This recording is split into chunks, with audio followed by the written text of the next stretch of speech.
Promo alert po tayo ngayon sa mga kasari na namimili po sa Pure Gold. Hello everyone! It's me again, Mami Rona, ang isang certified solo nanay tindera. Good morning po sa inyong lahat. Ngayon po ay Saturday at January 11. Ngayon nga po ay 6:30 na ng umaga, kaya ako nga po ay open na. Ayan. Pero ako nga po ay gising na ng 4 a.m. dahil ako po ay kasalukuyang hanggang ngayon ay naglalaba. Syempre, nakapaligo na rin tayo para prepared na tayo for the whole day dahil pag hindi po ako nakapaligo ng umaga, nahihirapan na ako maligo ng tanghali or ng hapon kasi medyo pagod na rin ako at saka syempre minsan wala na po akong time dahil sa sobrang dami ng ginagawa.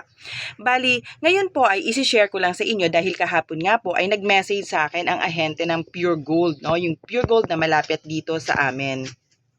Wait lang. Ito nga po ay tungkol doon sa promo ng Marlboro at syempre po ng Chesterfield. So ang Marlboro po at saka Chesterfield, alam naman po natin na ito ay gawa ng PMFTC. Yung Marlboro nga daw po, no, pwede itong assorted. Pag nakabili ka ng 25 rims, meron pong isang libre na rim. So medyo malaki din po yung matitipid natin doon. Dahil sa isang rim, meron po siyang 1,550 yung isang rim na malilibre sa atin.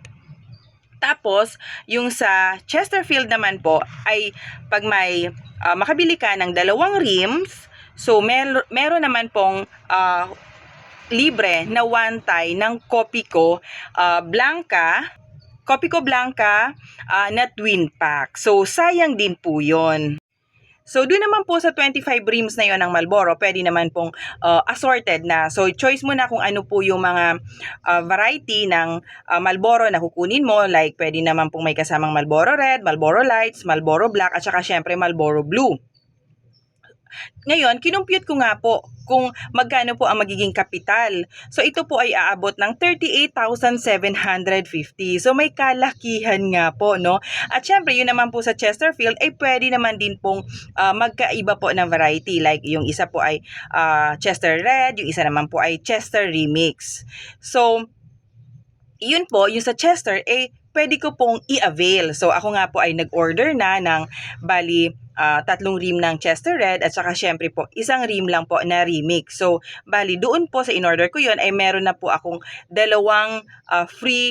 tie ng twin pack ng Copico Blanca. So, sayang din po dahil medyo ang kapital po natin sa Copico Blanca ay 100 plus something na rin. So, sayang din po yon. So, yun po ay nag-avail ako. Pero yung sa Marlboro po ay pinag-iisipan kong mabuti dahil medyo may kalakihan nga po ang magiging kapital. Kahit man po pagsamasamahin ko yung naipon ko po sa mga aking ipon challenge, like yung mga 20 pesos, ay hindi pa rin po talaga aabot doon sa 38,750 dahil sa ngayon nga po, syempre isa sa mga pinag-iipunan natin ay ang pagre-renew pa rin ng business permit dito sa ating mga sari-sari store. At syempre maliban po dyan, meron pa rin po tayong mga ibang paninda na binabayaran. Like kahapon po, no, nag-deliver po yung soft drinks. So ito po ay nagkakahalagang 18,000. At ito nga po ay babayaran ko ngayon.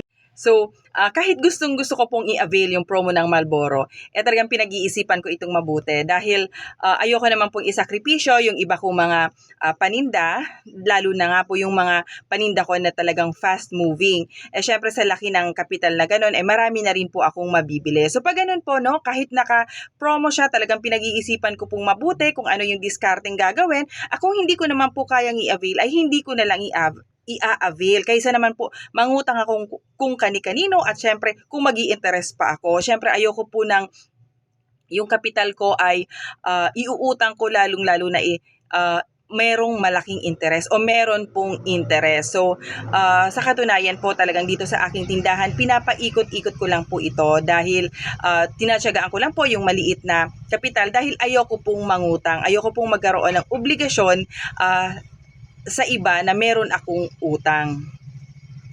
So kung kayo po ay meron naman pong mga available na pwede pong i-invest sa mga ganitong promo, ay why not? Go for it. Sayang po ang mga promo na mga katulad po nito. So ako naman po hindi ko po talaga kaya yon, no? Napakalaki. So mag-pass muna ako. Hopefully, magkaroon ulit ng promo at hopefully meron akong kapital, igagrab ko po ito.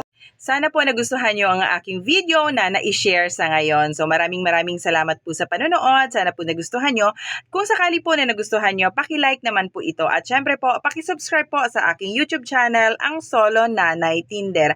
Pwede po kayong mag-comment down below kung meron po kayong mga suggestions, comments, at syempre yung mga topic na gusto nyo marinig mula sa akin. Maraming salamat po. God bless everyone.